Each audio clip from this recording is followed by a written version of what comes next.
Buddy, when I think back to that night, it all seemed so normal at first. It was a Friday, end of a long, brutal week. Work had been eating me alive lately. Overtime hours, broken machines, bosses breathing down my neck. I felt like I hadn't seen my own living room in days. So when I finally punched out that evening, I thought, you know what? I'm gonna treat myself. The plan was simple. Drive down to the Blue Lantern, our local dive bar, grab a cold beer, watch some baseball, and unwind. Just a quiet night to clear my head. My wife, Megan, had told me earlier she was having a girls' night out, catching up with some old friends she hadn't seen since college. You know how it is, a lot of laughing over cheap wine, stories about who got fat, who got divorced, who still thinks they're 21. Megan said not to wait up, that she might even crash at her friend Heather's place if they stayed out too late. And honestly, I didn't think twice about it. Megan and I had been married 8 years. Not perfect years, sure, no marriage is, but we had a good thing. Or at least I thought we did.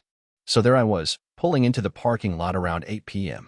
The sun was just setting behind the hills, painting the sky that soft orange you only get in early fall. The place wasn't packed yet, just the usual crowd. A few older guys lined up at the bar, couple of younger ones shooting pool in the back, some folks tucked away in booths laughing too loud. It smelled like cheap beer, buffalo wings, and that stale scent of cigarette smoke that just never quite leaves a place, no matter how many no smoking signs they put up. I slid onto my usual bar stool, the one at the very end, right under the broken neon sign that buzzed like a mosquito. I ordered a Bud Light, nodded to Rick the bartender, and leaned back, ready to let the week melt off me. And for a while, it was nice. The game was on, my beer was cold, and for the first time all week, I wasn't thinking about work deadlines or bills piling up on the kitchen counter. But around 8:30, that peaceful feeling started to crack. There was this new waitress, a kid, really, maybe early 20s, with short brown hair and a nervous kind of energy. She kept glancing at me while wiping down tables. Not in a flirty way. More like pity, or maybe guilt. I caught her eyes a few times, and she'd quickly look away, pretending to be busy. I chalked it up to nothing. Figured maybe I looked rough after the week I had. Maybe she thought I was some sad old guy drowning his sorrows. Who knows? But then, something made me turn toward the door. And that's when I saw her. Megan. Only. She wasn't with any of the girls she said she'd be meeting. She walked in with some guy. Tall, lean, with messy blonde hair and one of those stupid leather jackets you only wear if you're trying too hard. He had this cocky little grin too, like the world owed him a round of applause just for showing up. I froze. Literally froze, like someone had hit the pause button on me. At first, I tried to give myself a dozen excuses. Maybe it's nothing. Maybe they're coworkers. Maybe she's meeting him for some project. Maybe he's gay. Maybe. But then I saw it, the way he put his hand on her lower back as they walked in, real casual, real familiar. And Megan, she didn't flinch, didn't pull away. She smiled. That smile, the one I used to get, once upon a time. And that's when my stomach dropped. I kept sitting there, my beer in my hand, heart pounding so loud it drowned out everything else. I must have looked like a statue, not moving, not breathing. Just sitting. I could have gotten up right then. Could have stormed over, flipped the table, made a scene big enough to get thrown out. But I didn't. I just watched. They slid into a booth, not way in the back, but tucked away enough that they probably thought no one would notice. The waitress with the brown hair brought them drinks without even taking their order. Like she'd been expecting them. Megan laughed at something he said. Tossed her hair back the way she always does when she's trying to be cute. I hated how well I knew all her little moves, and how easily she was handing them over to someone else. I sat there for what felt like forever, staring at them, my beer growing warm in my hand. It's funny. I always thought if something like this ever happened, I'd be the guy who flipped out, smashed a chair, threw punches. But no, I just sat there, numb, watching the woman I loved laugh with another man like I didn't even exist. I guess when your world cracks wide open, you don't explode. You just break. Quietly. At one point, Megan leaned across the table, close enough that their faces were just inches apart. She touched his wrist when she laughed, that light, playful touch that used to make my whole day when she did it to me. And still, I didn't move. I didn't even know what the right move was. If there even was a right move. After a while, I finished my beer in one long, bitter swallow. Paid Rick, nodded like nothing was wrong, and walked out the door, all casual, like I hadn't just watched my life fall apart inside that bar. The cold night air hit me like a slap. I stood by my truck for a while, staring at the steering wheel, feeling too sick to drive, too furious to stay. That's when I made a decision. I wasn't going to confront her tonight. Not here. Not when she still had that stupid smile on her face. No. I was going to be smart. I was going to wait. Because sometimes, buddy, the best revenge isn't yelling or fighting. Sometimes, it's letting them think they've won, just long enough for you to pull the rug right out from under them. And believe me, Megan had no idea what was coming. Driving home that night felt like swimming through concrete. I kept both hands locked tight on the steering wheel, my knuckles white, jaw clenched so hard it hurt. Every red light felt like an eternity. Every song on the radio sounded like static. I don't even remember the drive, to be honest. Just flashes, headlights, dark streets, the dull thud of my own heartbeat in my ears. When I finally pulled into the driveway, the house looked different.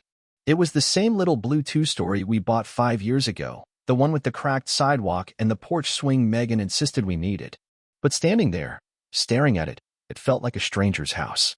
Like the life we built together had already packed up and left, and I was just too slow to notice. I sat there in the truck for a long time, engine ticking as it cooled down. What now? What the hell do I even do? Part of me wanted to grab every photo off the walls, tear her stupid smiling face out of all of them, and throw them into a bonfire. Another part just wanted to lie down and pretend none of this was happening. In the end, I did what any stubborn fool would do. I went inside. The place was dark except for the little kitchen lamp Megan always left on when she was out late. It was supposed to be welcoming, I guess. Tonight, it just felt like an accusation. I dropped my keys on the counter, kicked off my boots, and sat down at the kitchen table. Just sat there, staring at nothing, thinking about everything. And that's when it hit me, real hard, real cold, that this wasn't just one bad night. This had been coming for a while. I just hadn't wanted to see it. The late nights, the fake smiles, the phone glued to her hand, the way she barely kissed me goodbye anymore. Looking back, it was all there, like a puzzle I refused to finish because I didn't like the picture it made. I leaned back in my chair, hands covering my face, and let out this long, low breath, not quite a sigh, not quite a growl. And you know what thought crept into my head, the one that finally made everything snap into focus? She's not even sorry. That was the thing that stung the worst. Not the cheating itself, though God knows that was bad enough.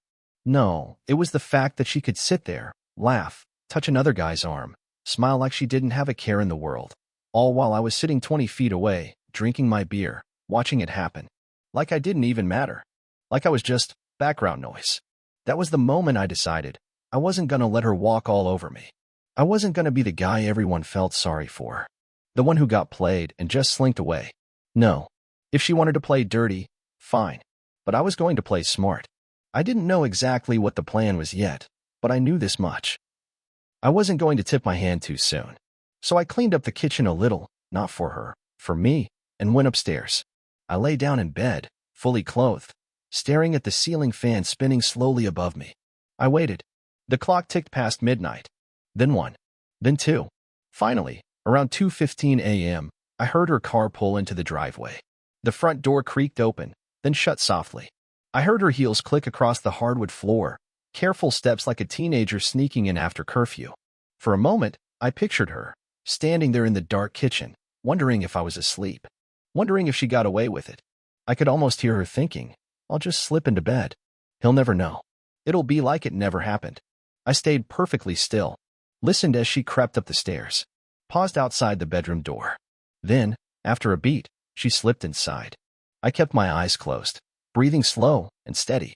I felt her stand there for a second, maybe checking to see if I was awake, and then she tiptoed to the bathroom. The soft clink of jewelry hitting the counter. The faint swish of makeup wipes. Business as usual. I waited until she crawled into bed beside me, smelling faintly of cheap perfume and some cologne that sure as hell wasn't mine. I lay there, stiff as a board, while she shifted around, getting comfortable. Finally, she settled in, her back turned to me, and the room went still. I stared at the ceiling until the first hint of morning light started to creep through the curtains. And that's when I made my decision. I wasn't going to confront her here, half asleep, half crazed with anger. No, Megan deserved something better than that. She deserved to see the full picture, to see just how much damage she'd really done. And when I was done, she was going to wish she had never set foot in that bar. The next morning was almost funny, if you like dark humor. Megan woke up acting like it was just another lazy Saturday. She stretched, yawned real big, gave this little fake smile over her shoulder at me. "Morning, babe," she said, all sweet and casual, like she hadn't just spent the night cozying up to another guy. I played along. "Morning," I muttered, rubbing my face like I was still half asleep. She rolled out of bed, humming to herself, and padded off to the bathroom. I listened to her rummaging around, running the faucet, brushing her teeth, doing all the normal things. Like normal mattered anymore. Me? I stayed calm, stone cold. Because that was the plan now: stay quiet, stay patient, and let her dig her own grave. Over breakfast, she was full of small talk. Asked if I wanted to go to the farmer's market later. Chattered about maybe repainting the kitchen cabinets, like we hadn't already talked about that for months and done nothing. Wore that same cheery voice people use when they're trying to distract you or themselves. I nodded a lot. Said sure, and sounds good, where it made sense. Ate my toast, sipped my coffee, and smiled just enough. Inside, though? Inside, I was already laying the bricks for something bigger. First thing I did after breakfast was text my buddy Chris. Now, Chris isn't just a friend. He's the kind of guy who knows things. Works private security gigs on the side. If you need cameras installed or someone followed, purely hypothetically, of course, Chris is your man. Need your help. Quietly, I texted him. He responded in 2 minutes flat. Say when and where. By noon, I had a plan sketched out in my head. Step 1. Gather proof. Step 2. Let her walk right into it. Step 3. Make sure when the hammer falls, there's no getting out from under it. You might think that sounds cold. But trust me, when someone betrays you like that, smiles in your face while stabbing you in the back, you realize fast that kindness is a luxury you can't afford anymore. While Megan took a quick trip to the store, her words, not mine, Chris swung by the house. We kept it simple. Hidden cameras. One in the living room, tucked behind the clock. One in the kitchen, disguised in a fake smoke detector. And one, the big one, aimed right at the front door from the corner of the hallway. I wasn't going to follow her around town like some creep. I didn't need to. If she was planning to sneak someone into my house again, into our house, I'd catch it. Chris also helped me set up a simple motion alert system. If anyone came through that door while I wasn't home, my phone would buzz immediately. It was neat. Professional. And Megan? She didn't suspect a thing. She breezed back into the house around 2:30 p.m. carrying a couple of grocery bags and a wide, sunny smile, like she'd just solved world hunger. I helped her unload without saying much. Nodded when she talked. Smiled when she joked. Meanwhile, the cameras were rolling, silent and watchful. That evening, we ordered takeout and watched some mindless show on Netflix. Megan snuggled up against me on the couch like old times, resting her head on my shoulder. And I let her.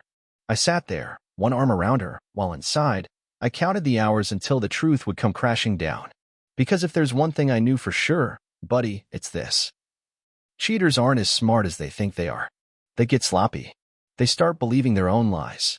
And Megan was about to find out just how badly she'd underestimated me. The next few days passed slower than molasses. I kept playing the part, smiling, joking, helping with dinner. Megan didn't suspect a thing. She still had that lightness about her. That fake kind of happy that cheaters wear like cheap perfume. I checked the camera feeds every night after she went to bed. Nothing. No visitors. No slip-ups. Just Megan, living like nothing was wrong. I started to wonder, maybe she got scared after seeing me at the bar. Maybe she backed off. Maybe it was a one-time thing. Maybe. But my gut? My gut wasn't buying it. And sure enough, on Friday, exactly 1 week after the Blue Lantern night, things started to move. It was about 6:45 p.m. I was working late, meaning I was parked 2 blocks down, watching the front of our house on my phone. The motion alert buzzed. I tapped the screen, and there he was. That same guy from the bar, leather jacket and all, standing on my front porch like he owned the place. I watched him ring the bell. Wait.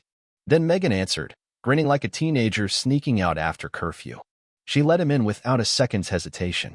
I sat there in my truck, heart hammering against my ribs, watching the live feed. They went straight to the living room, talked for a bit, laughing, touching. The worst part? She looked happy, happier than she had in months with me. And then, right when I thought it couldn't get any worse, Megan leaned in and kissed him. Right there, on my couch. The same couch we picked out together. The same couch where we watched movies and opened Christmas presents and had long, lazy Sunday mornings. Something inside me snapped. But I didn't storm the house. Didn't blow it up. I made myself wait. I needed her to show her true colors completely. And buddy, she didn't disappoint. About 20 minutes later, my phone buzzed again. Another motion alert. Another visitor. At first, I figured maybe one of her girlfriends was swinging by. But when I tapped the feed and saw who it was, I almost dropped the phone.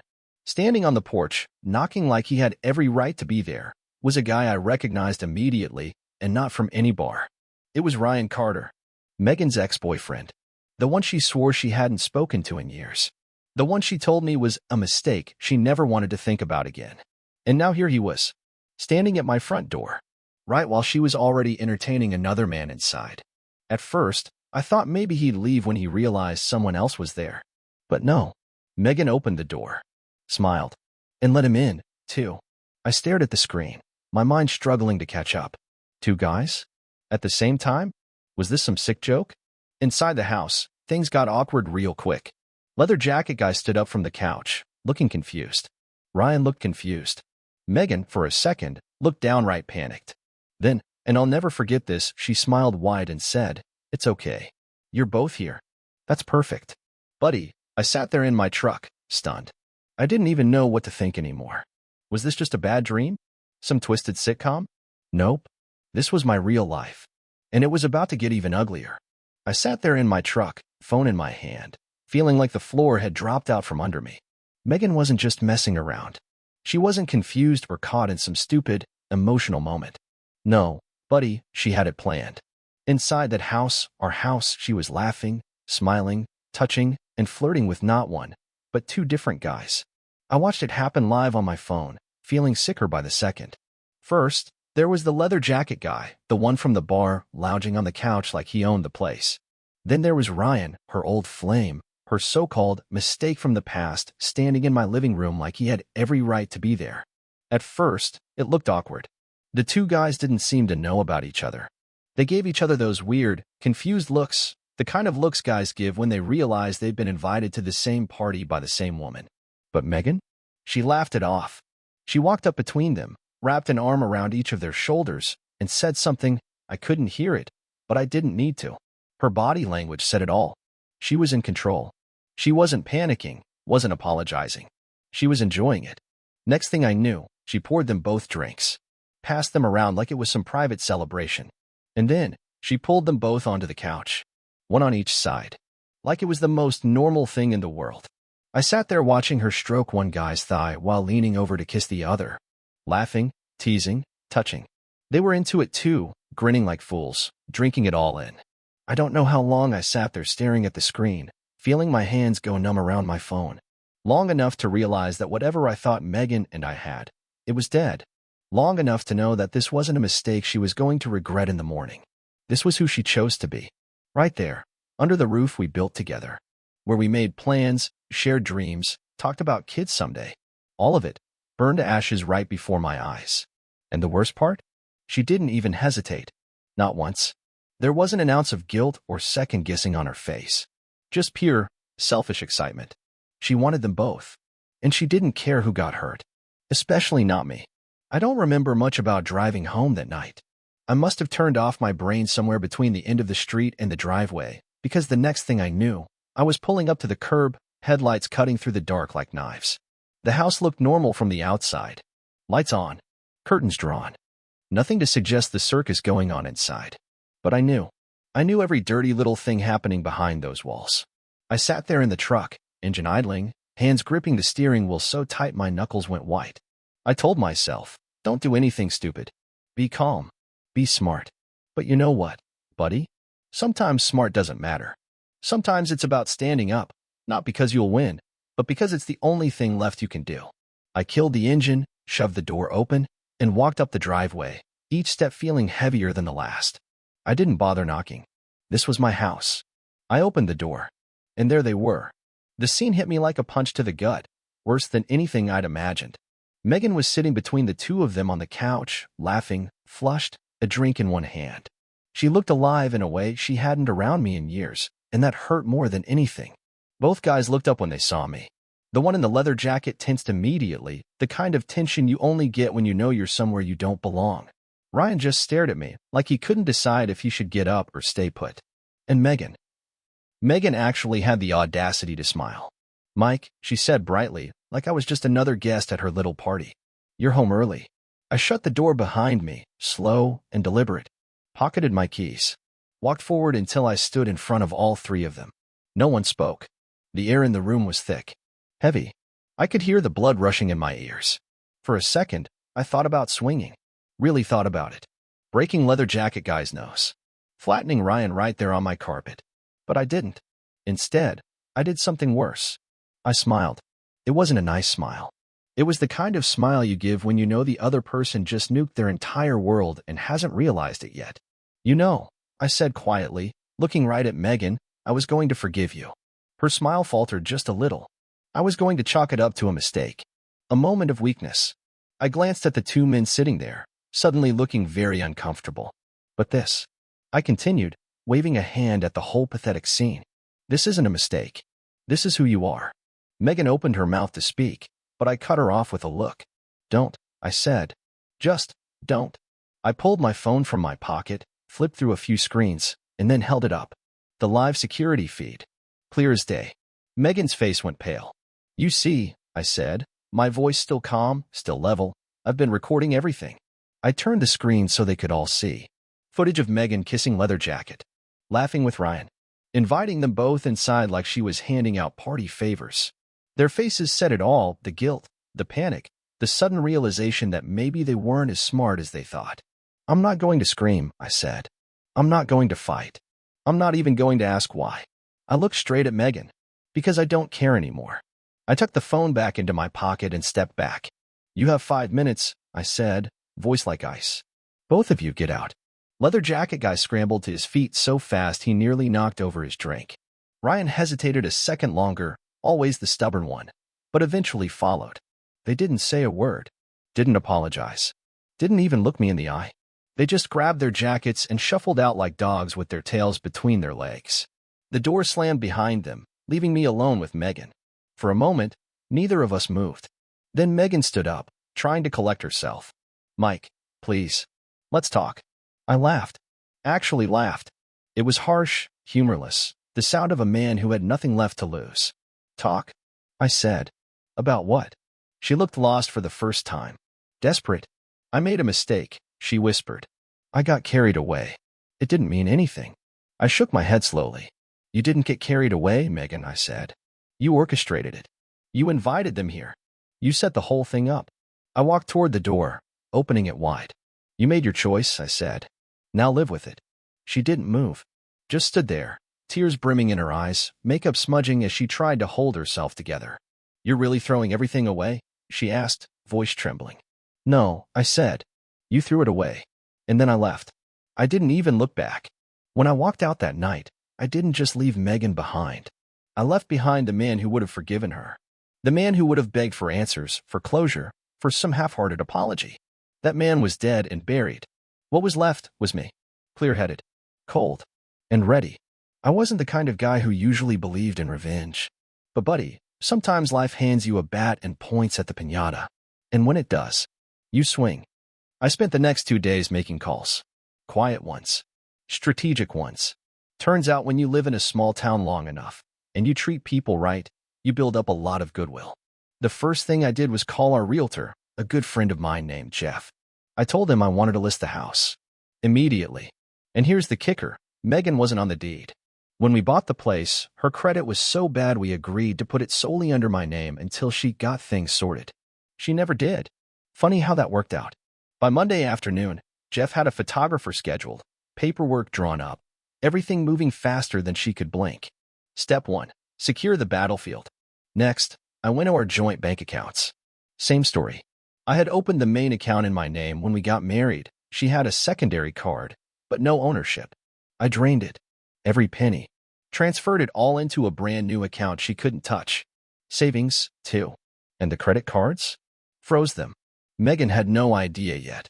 She was still living in the fantasy world where she could fix things, maybe sweet-talk her way back into my good graces. Not a chance. Tuesday afternoon, I left work early and drove straight to the house. Megan's car was in the driveway.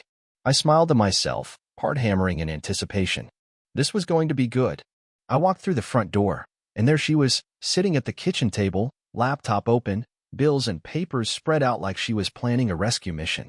Her face lit up when she saw me, hopeful and pathetic. "Mike," she said, standing up. "I'm so glad you're here. I've been thinking." I held up a hand, stopping her cold. "I'm not here to talk," I said. "I'm here to move on." She blinked, confused. I pulled a thick envelope from my jacket and tossed it onto the table. Inside were the house listing documents, the empty bank account statements, and a note from my lawyer, letting her know the divorce papers were coming, fast and hard. Her hand shook as she opened it. Her eyes scanned the papers, and I saw the color drain from her face. You're selling the house?" she whispered. I shrugged. "It's mine to sell." She stumbled backward a step. "And the bank accounts?" she croaked. "Gone," I said simply. "You'll get whatever the court says you're entitled to. Which, considering what I have recorded, won't be much." Her lip trembled. "You can't do this," she said. "We built this life together." I laughed. "Built?"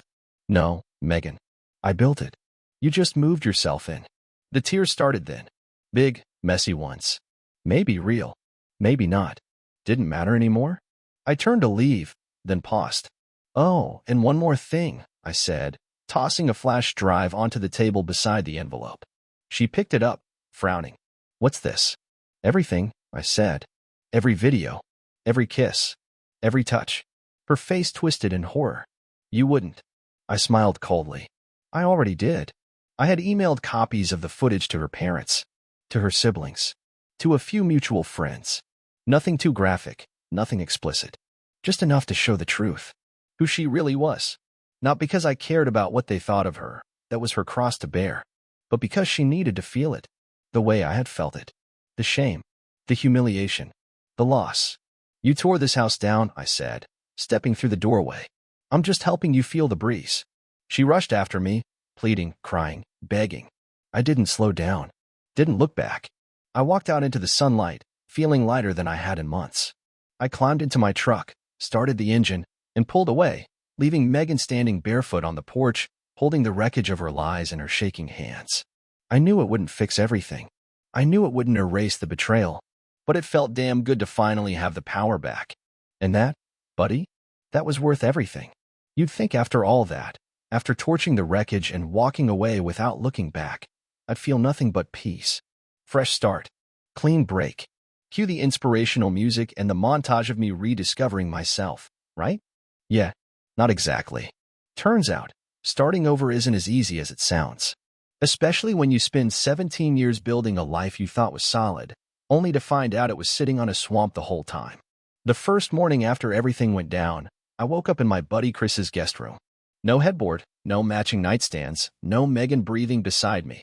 Just a saga mattress, a cracked ceiling fan spinning lazily above, and a pile of my stuff shoved into 2 garbage bags at the foot of the bed. Megan tried to reach out a few times.